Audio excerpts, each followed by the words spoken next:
सांगलीमध्ये खासदार विशाल पाटील यांनी भाजपवर टीका केली। भाजपचा सांगली जिल्ह्यावर राग आहे। सांगली जिल्ह्यासाठी भाजप कोणताही निधी देणार नाही। फसवणूक करणारा पक्ष हा भाजप आहे असा आरोप खासदार विशाल पाटील यांनी केलाय।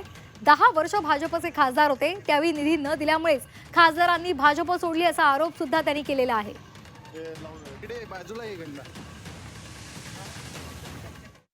भाजपच्या माध्यमातून ह्या 1.5-2 वर्षात कुठलाच निधी महापालिकेला दिला गेलेला नाही। त्यामुळे भाजपला सांगली आवडत नाही, सांगलीचा फक्त उपयोग करतात।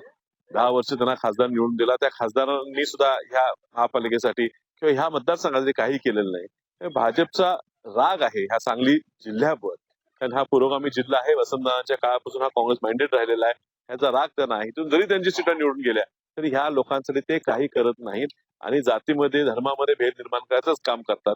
त्यामुळे भाजपकडे गेलं तर निधी मिळेल असं होत नाही, हे लोकांनी बघितलेलं आहे। म्हणून खासदार सुद्धा, माझे खासदार भाजपचे सुद्धा आज भाजप सोडलेले आहेत।